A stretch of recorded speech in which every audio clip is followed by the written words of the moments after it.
이번 시간에는 제8장 프로세스의 설계와 배치 결정 시작하도록 하겠습니다. 슬라이드가 한 50개가 돼서 슬라이드 하나에 1분씩에도 50분이 걸리는 이런 상당한 방대한 양이기 때문에 집중해서 들으시기 바랍니다. 앞에 내용은 세 부분이 되는데 공정 설계에 대한 이야기, 프로세스 디자인에 대한 이야기. 다시 말하면 앞에서 우리가 제품 설계가 끝나면 그런 제품 설계를 한 걸 갖다가 공장을 만드는 입지 문제가 결정이 되고 그 다음에 이제 실제로 공정을 설계해서 만들어야 되겠죠. 그래서 공정을 설계하는 부분. 그 다음에 공정 설계할 때 레이아웃, 배치를 어떻게 할 거냐에 대한 문제. 그 다음에 이제 그 안에서 작업자들의 어떤 직무 설계에 대한 내용 세 가지로 구성되어 있습니다. 공정 설계라고 하면 뭐냐? 공정 프로세스라고 하는 것은 가치 있는 제품과 서비스를 제공하기 위해서 기업의 자원을 활용해서 가치를 창출하는 게 바로 공정이에요. 우리가 지난번에 가치 창출 활동, 이게 바로 생산이라고 하는 정의, 데피니션이었죠. 가치를 창출하는 활동이 생산이라고 하는 정의였다. 다시 말하면 공정이라고 하는 것이 바로 가치를 창출하는 곳이 바로 공정이에요. 공정. 그래서 우리가 공정을 설계한다고 하는 말은 제품을 또는 서비스를 생산하는 방법을 결정하는, 어떻게 만들 거냐. 네? 여러분들이 빵을 굽는다 했을 때 빵을 수작업으로 할 거냐, 자동화된 기계로 할 거냐, 어떻게 빵을 만들 거냐. 그런 공정을 선택할 때는 우리가 의사결정할 때 세 가지, 원가, 품질, 납기 유연성. 이 네 가지가 뭐였어요? 지난번에 생산관리의 과업이자 생산관리의 목표였어요. 내가 시험문 이번에 중간고사 볼 때 이 문제 나올 거예요. 생산관리의 과업이자 목표는 바로 4개 쓰면 원가, 품질, 납기 유연성. 못 쓰면 뭐가 되는 거죠? 가로넣기 50개, 고르는 문제 40개 이런 형식으로 가치를 창출하는 활동을 뭐라 한다 하면 생산 이렇게 쓰면 돼요.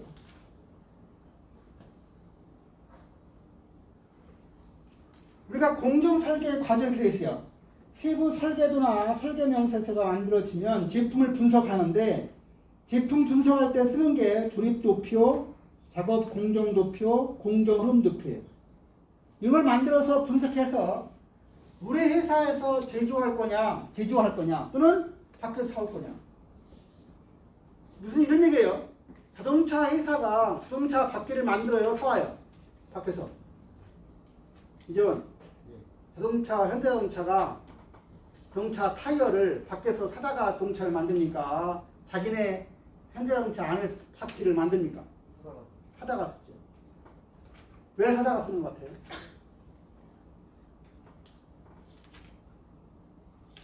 사다가 쓰는 이유는 이 세 가지 때문에 그런 거, 세 가지 때문에. 내가 만드는 것보다 밖에서 사오는 게 원가가 낮다. 내가 만드는 것보다 밖에서 사오는 게 타이어의 품질이 좋다. 내가 만드는 것보다 납기가 훨씬 더 쉽다고 사람들이. 내가 요구하는 사람은 그 사람들이 유연성을 잘 맞춰준다. 네 가지 이유 때문에 사오는 거예요. 자동차 타이어라고 하는 게 쉽게 만들어지는 게 아니에요. 엄청난 기술이 들어가 있는 거예요. 여기 자동차 타이어 공장 하면 뭐가 떠올라요? 한국 타이어, 금우 타이어, 넥센. 이게 우리나라 대표적인 세계 자동차 타이어의 브랜드. 프랑스, 미쉐린, 이런 거 나오죠. 그렇죠? 일본 자동차 타이어 만드는 기술이 쉬운 게 아니에요.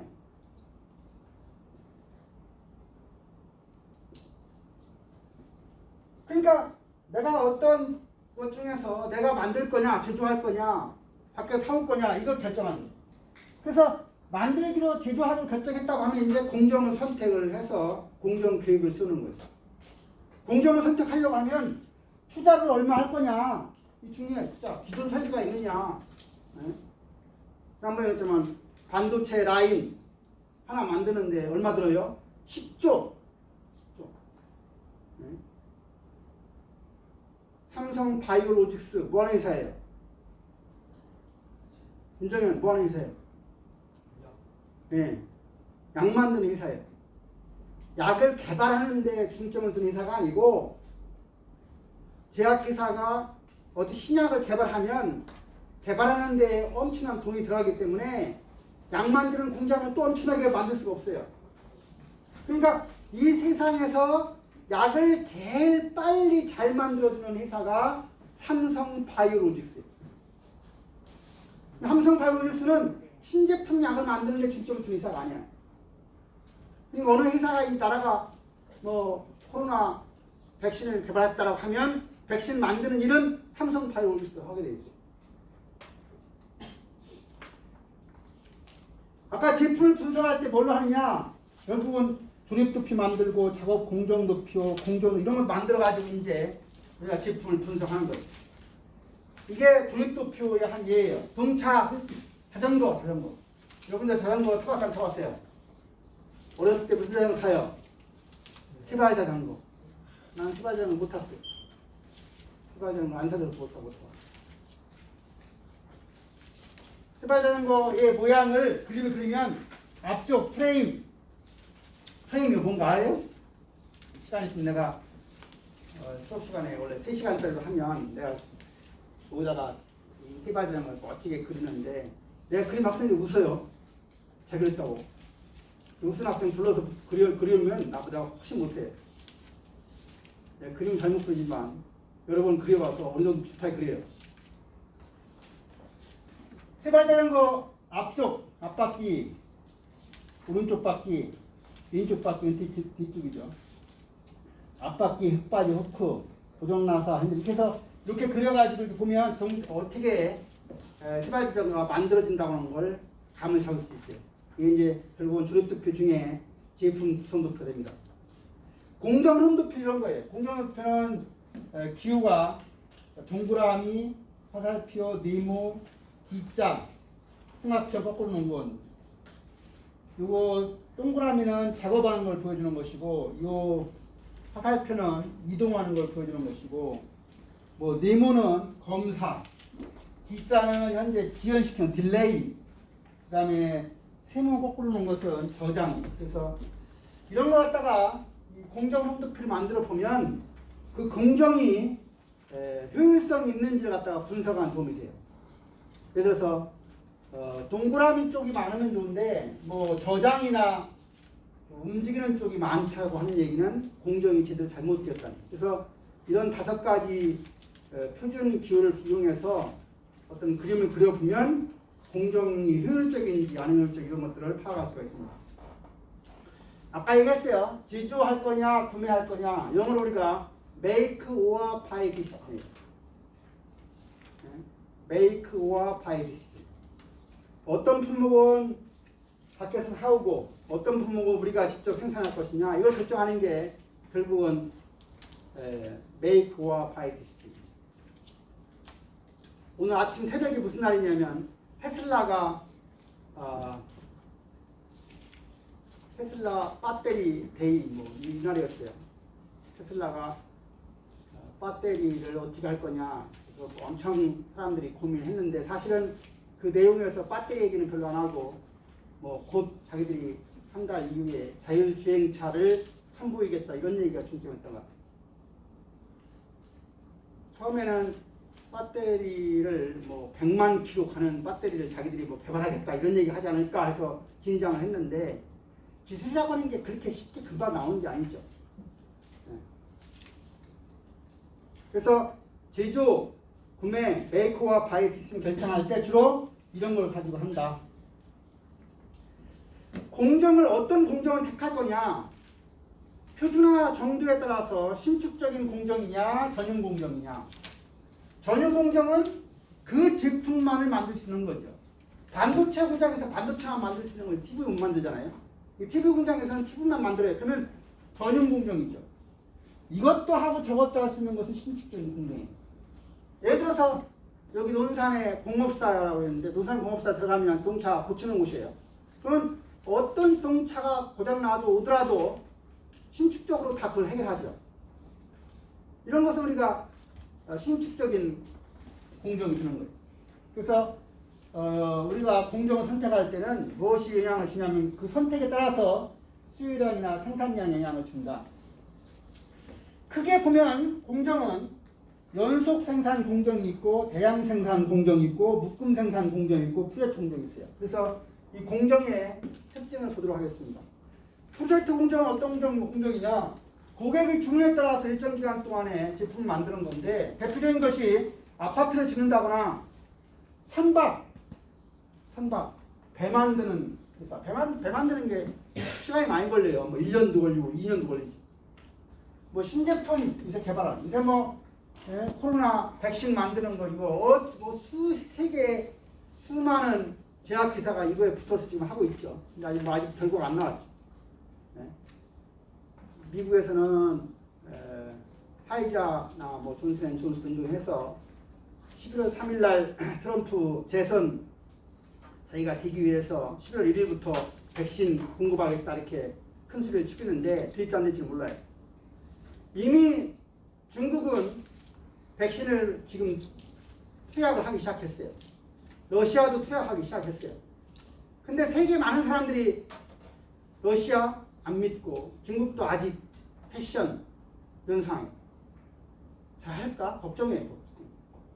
쉽게 내가 나부터 맞겠다 이렇게 하는 사람이 없어요.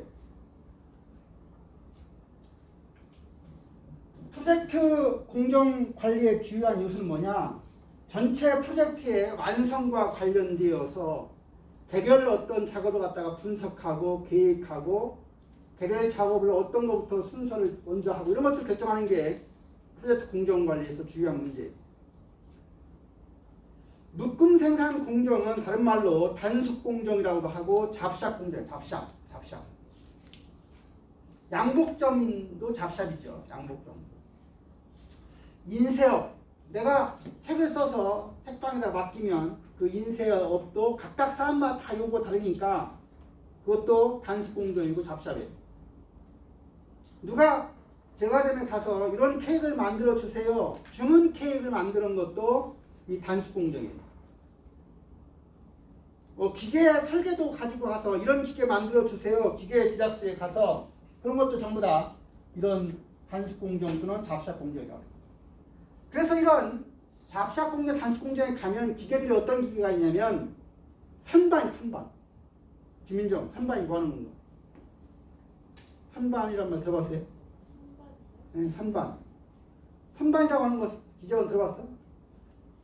영어로는 레이스라고 하는. 선반은 쇠를 깎는 기계. 그라인더는 깎은 쇠를 가는 거예요. 안질간질하게. 그러니까 선반, 뭐 그라인딩, 뭐 망치 이런 거 여기서 쓰는 장비들을 우리가 무슨 장비를 하냐? 범용 장비라고 해요. 이것도 만들 수 있고 저것도 만들 수 있어요.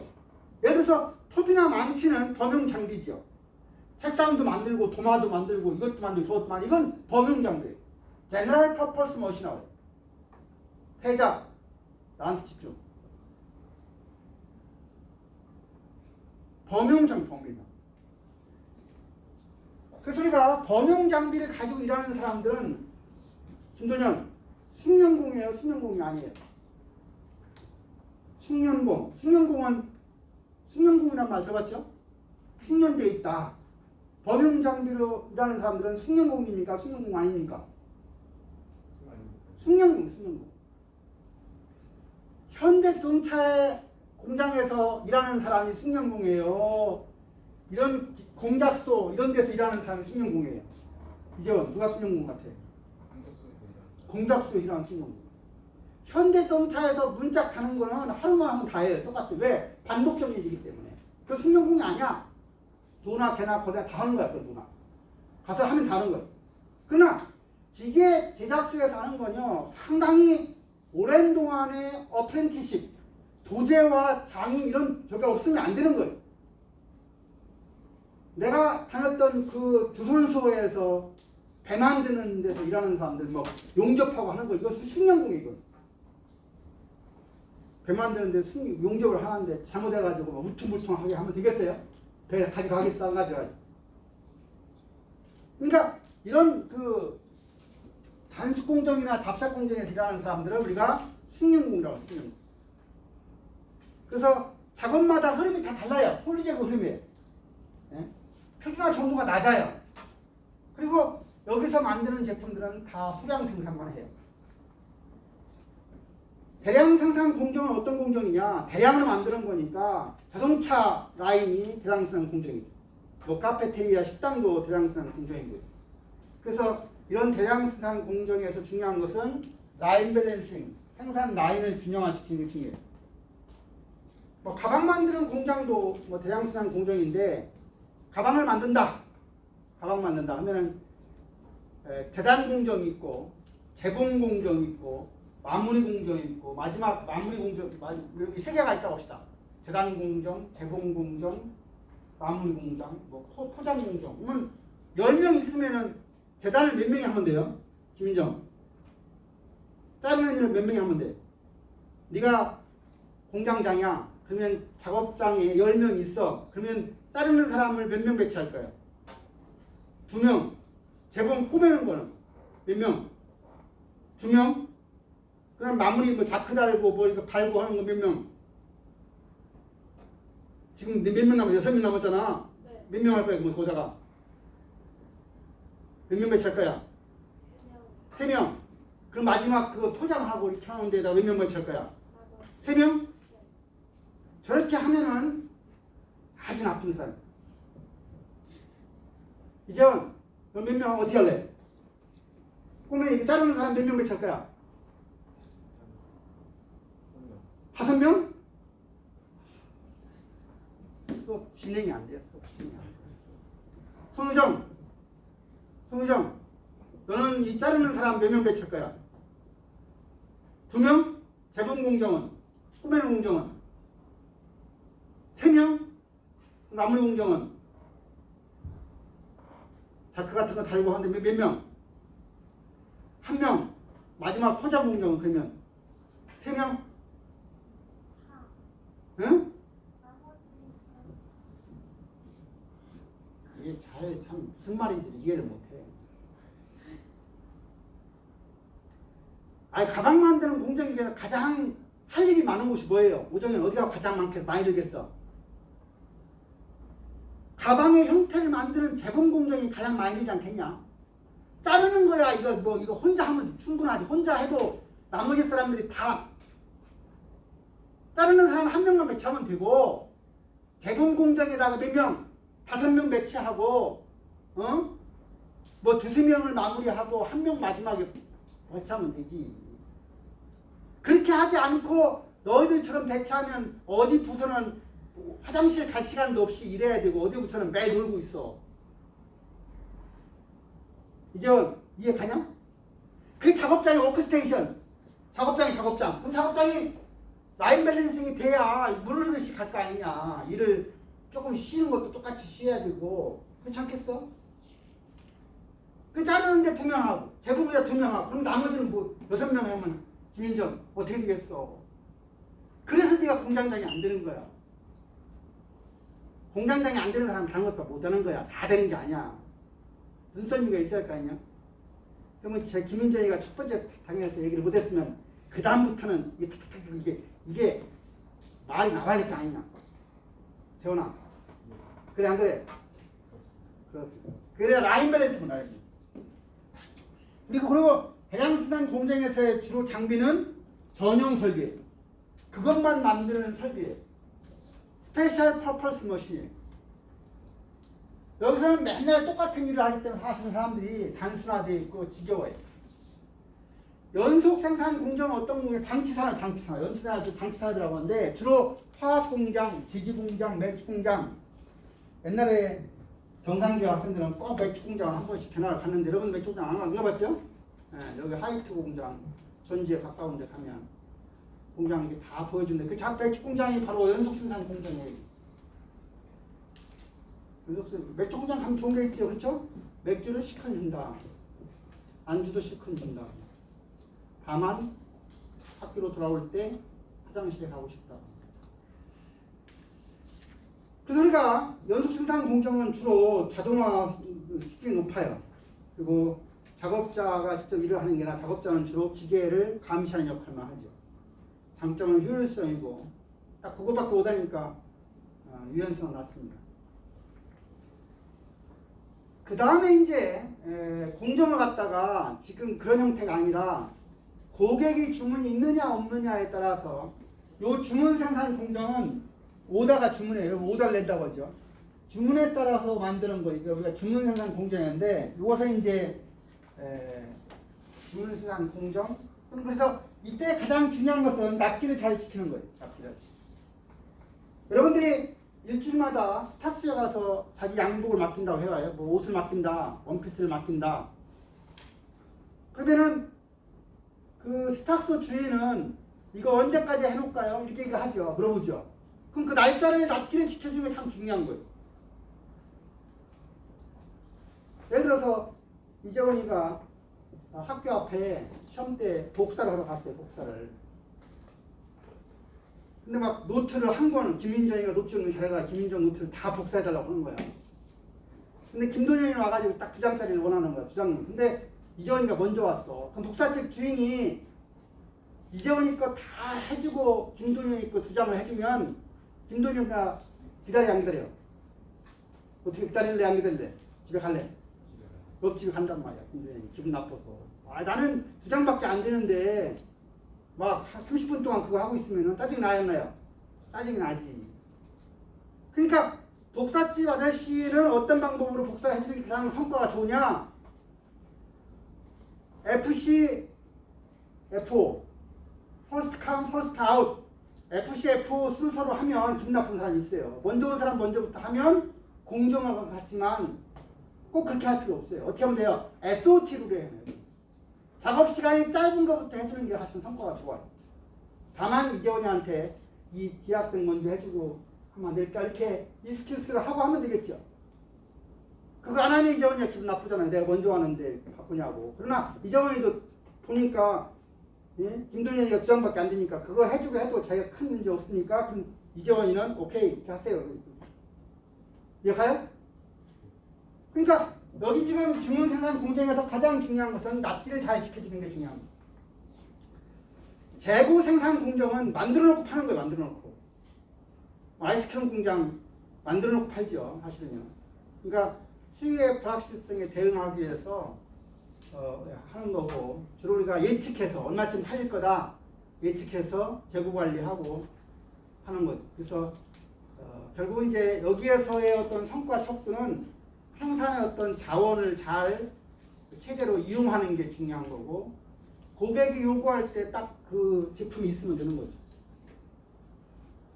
올해 보니까 도시 사업을 보니까 아이스크림 가게가 많이 생기더라고. 성정, 세종에서 아이스크림 가게 봤어? 어떤 특징이 있어? 응? 내가 보니까 올해 아이스크림 가게가 많이 생겼는데 다 무인 아이스크림 가게더라고.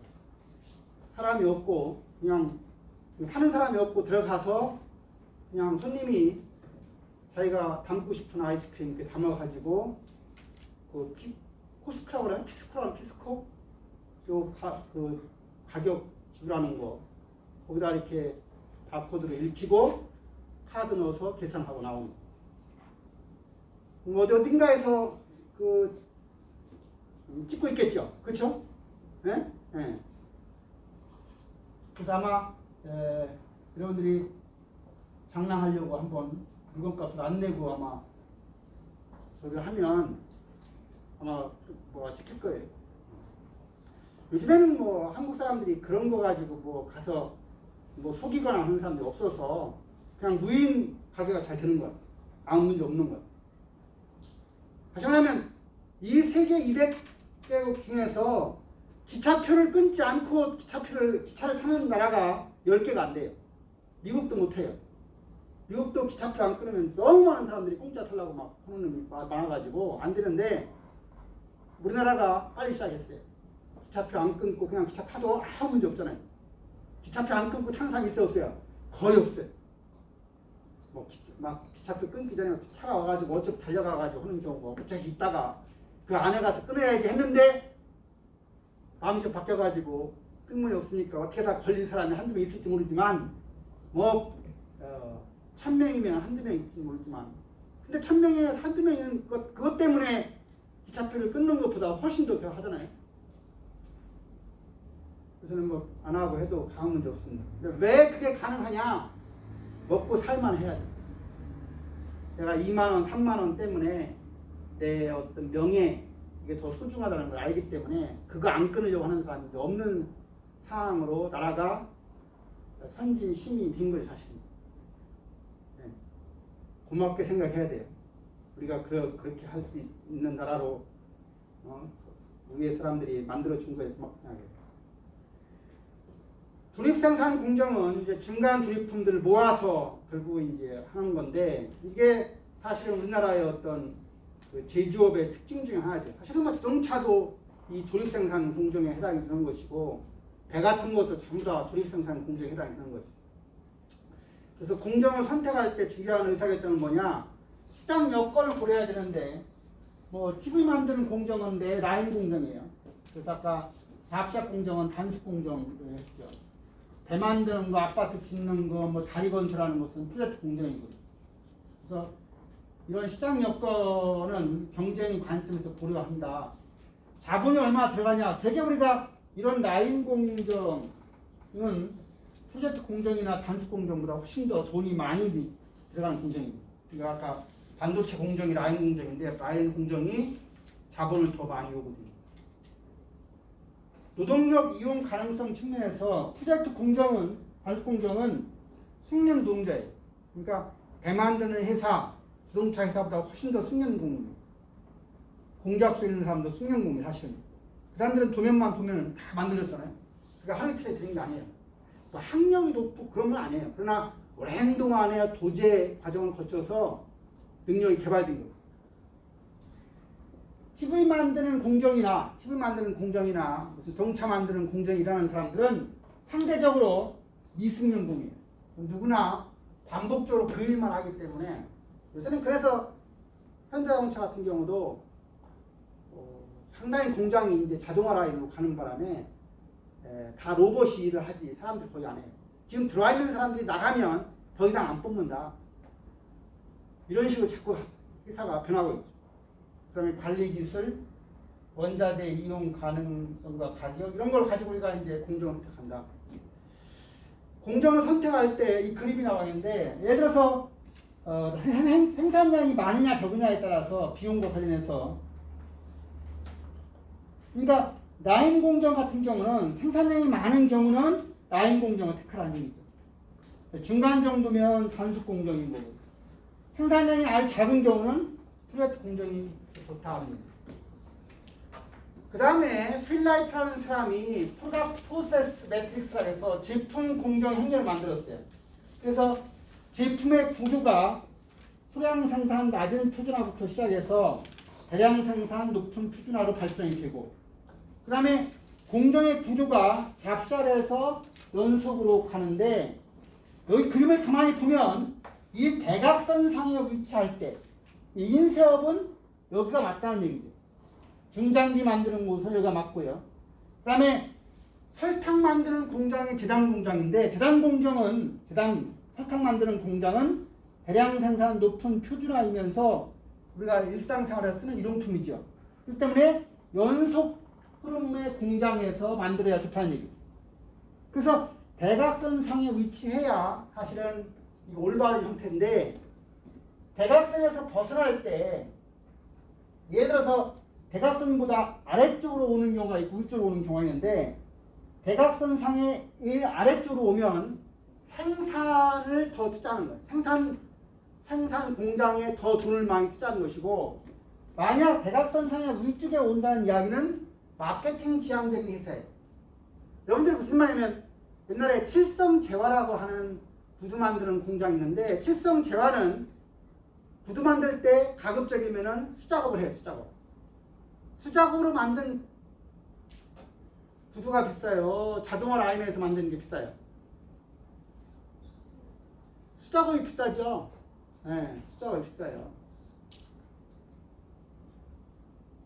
그러니까 마케팅 지향제라는 얘기는 고객의 니즈에 더 부응하는 데 관심을 두면 이 대각선 사이보다 위쪽에 집중한 것이고, 대각선보다 아래쪽에 택하면 공정을 만드는데 더 많은 돈을 투자했다는 얘기는 자동화, 기계화 이런 것들을 더 많이 했다는 얘기예요.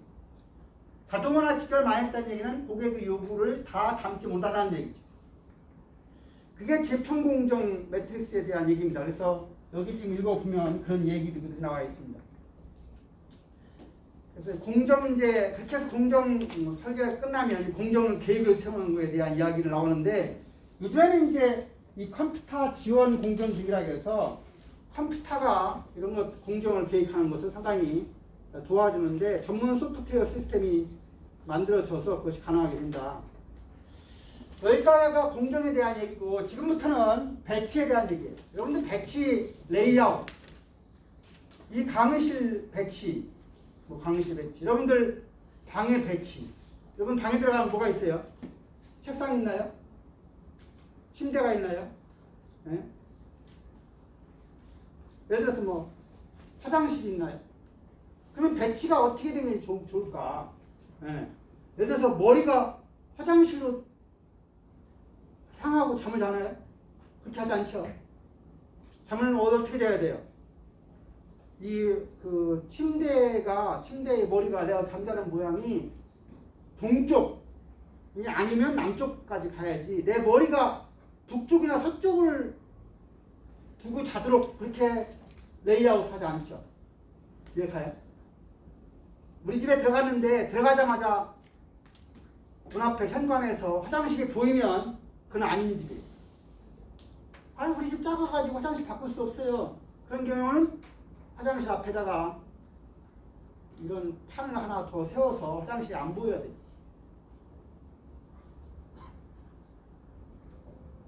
레이아웃. 여러분들 경상관 1층에 가면 거기 아래층에 그 커피숍 있는데, 커피숍 옆에 이합관 주주폰 넘어가는 그 문이 있죠. 처음에 경상관 만들었을 때 그 문이 없었어요. 그러니까 거기를 가려고 하면 뺑뺑 들어갔죠. 그러니까 레이아웃, 문 하나가 있느냐 없느냐가 이동거리를 엄청 바꾸게 하는 거예요. 이게 레이아웃이에요. 그래서 생산 설비를 효율적으로 이용한다. 네? 여러분 레이아웃 뭐 지난번에 잠깐 얘기했죠. 여러분들 주방에서 보면은 식탁하고 뭐가 가까이 있어야 된다 했어요. 하면서 식탁하고 뭐가 가까이 있어야 돼요. 식탁하고 가장 가까이 있어야 돼 뭐예요? 냉장고. 수업 들었네. 냉장고 문을 열자마자 냉장고에 물건을, 음식을 식탁에다가 다 넣을 수 있어야지. 걸어가고 있으면 안 된다는 얘기. 네? 밥솥 옆에 뭐가 있어야 주걱이 있어야 돼. 주걱통 옆에. 네? 물론 내가 걷기 위해서 일부러 뭐 저기다 갖다 놓고 하려고 하고 싶은 대로 하는 거지만, 배치 중에서 한 가지가 공정을 배치해요. 다른 말로는 기능별 배치라고 해요. 그래서 우리가 병원에 가면 산부인과는 산부인과들이 있고 내과는 내과들이 이렇게 있죠.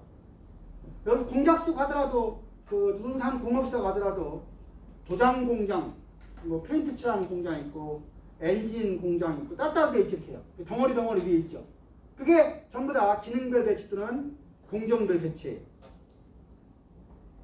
그래서 우리가 작업에 따라서 어떤 사람들은 작업장 어디 왔다 갔다 하면 막 끝나는 거 없는 거예요. 여기 지금 제품 A와 B의 작업의 순서를 보면 제품 A는 작업장 1, 작업장 2, 작업장 4, 작업장 7, 작업장 6 끝나는 거예요. 그래서 요 빗금친선하고 실선하고 왔다 갔다 한 것이 각각 자기가 필요한 작업장만 돌면 작업이 끝나는 걸 형성하는. 이 작업장 안에서 쓰는 공정, 기계나 인원 이런 것들이 이상업들이 모아놓은 거예요. 이런 거 우리가 기능별 배치 또는 공정 배치라고 한다. 공정별 배치할 때는 어떻게 하는 게 좋냐? 도해법 이라고 하는 게 있는데, 결국은 여기서 가장 중요한 것은 운반 거리를 낮추는 거예요. 그러니까 운반 거리를 낮추려고 하면 작업장이 예를 들어서 5개가 있다 하면 작업장 간의 이동량이 많은 곳은 가까이 해야 돼요? 멀리 해야 돼요? 당연히 가까이 있어야 돼요. 이동량이 많은 경우, 물량이 많은 경우는 가까이 있고 이동량이 없는 경우는 멀리 있어 주는 거죠. 이게 결국은 이거 하는 게 바로 그거예요. 운반량을 고려해서 운반량이 많은 것들은 인접하고 운반량이